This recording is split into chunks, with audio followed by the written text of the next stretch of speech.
27 নং চমৰীয়া সমষ্টিৰ কংগ্ৰেছৰ টিকট কেন্দ্ৰিক বিষয় সন্দৰ্ভত সাধাৰণ ভোটাৰৰ মনৰ অভিব্যক্তিৰে আজিৰ প্ৰতিবেদন।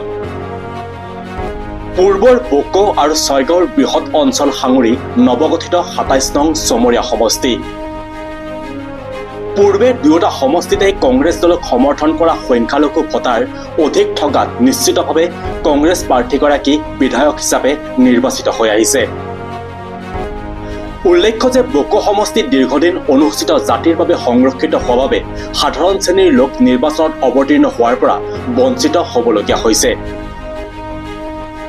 আনহাতে ছয়গাঁও সমষ্টি যদিও সকলো শ্ৰেণীৰ জাতি জনগোষ্ঠীৰ লোকসকলে নিৰ্বাচনত অৱতীৰ্ণ হ'ব পাৰিছিল, তাত কংগ্ৰেছৰ দলীয় নেতৃবৃন্দই বাৰে বাৰে সমষ্টিত ভোটাধিকাৰ নথকা বাহিৰৰ লোকক প্ৰক্ষেপ কৰি আহিছে। সমষ্টিবাসীয়েও নেতৃত্বক সন্মান জনাই সেই লোককে বিধায়ক হিচাপে নিৰ্বাচিত কৰি অসম বিধানসভালৈ পঠিয়াইছে। তেনে সময়ত 2026 নিৰ্বাচনৰ পূৰ্বে দুয়োটা সমষ্টিৰ এক বৃহৎ অংশক সাঙুৰি নৱগঠিত 27 নং চমৰীয়া সমষ্টি হোৱাত সমষ্টিবাসীৰ মুখত হাঁহি বিৰিঙিছে। আৰু গণতান্ত্ৰিকভাৱে নিজৰ ৰাজনৈতিক অধিকাৰৰ পৰা বঞ্চিত হোৱা সমষ্টিবাসীয়ে নিজৰ প্ৰাপ্য অধিকাৰ সাব্যস্ত কৰিবলৈ প্ৰথমবাৰৰ বাবে উদ্গ্ৰীৱ হৈ আছে। সেয়ে সমষ্টিটোৰ অন্তৰ্গত যিকোনো এজন ৰাজনৈতিকভাৱে পৰিপক্ক যোগ্য গণভিত্তি থকা সামাজিকভাৱে দায়বদ্ধ লোকক টিকট প্ৰদান কৰিবলৈ কংগ্ৰেছৰ ঊৰ্ধ্বতম বিষয়ববীয়ালৈ আহ্বান জনাইছে সাধাৰণ ৰাইজে। ইয়াৰ পাছতে নৱগঠিত সমষ্টিটোৰ স্থানীয় প্ৰাৰ্থিত্ব প্ৰত্যাশী শ্বাহজাহান আলীক 26 নিৰ্বাচনত কংগ্ৰেছৰ টিকট প্ৰদান কৰিবলৈ গৰিষ্ঠ সংখ্যক লোকে সামাজিক মাধ্যমত সৰব দাবী উত্থাপন কৰিছে।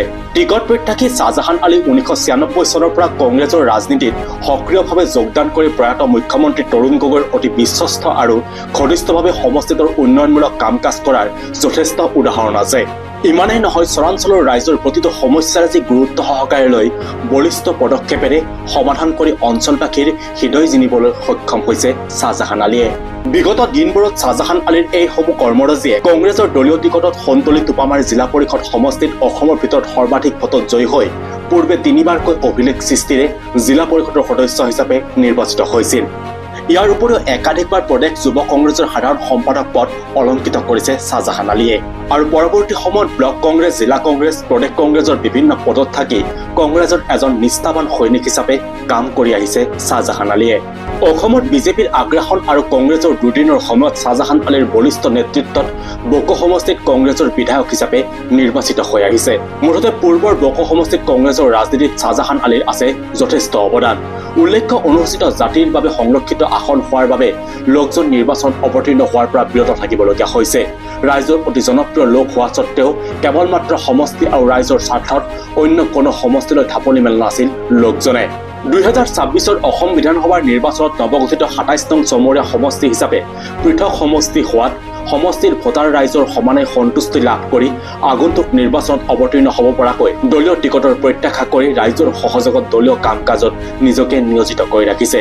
সেয়েহে ভোটাৰ ৰাইজে শ্বাহজাহান আলীৰ নিচিনা গণভিত্তি থকা ৰাজনৈতিক অভিজ্ঞতাৰে পৰিপূৰ্ণ এজন লোকক টিকট প্ৰদান কৰিবলৈ নিখিল ভাৰত কংগ্ৰেছ কমিটিৰ সভাপতি মল্লিকাৰ্জুন খাৰ্গে, বিৰোধী দলপতি ৰাহুল গান্ধী, অসম প্ৰদেশ কংগ্ৰেছৰ সভাপতি গৌৰৱ গগৈ, অসম বিধানসভাৰ বিৰোধী দলপতি দেৱব্ৰত শইকীয়াৰ লগতে কংগ্ৰেছৰ ঊৰ্ধ্বতম কৰ্তৃপক্ষক অনুৰোধ জনাই বিভিন্নজনে সামাজিক মাধ্যমত সৰব দাবী জনোৱা পৰিলক্ষিত হৈছে।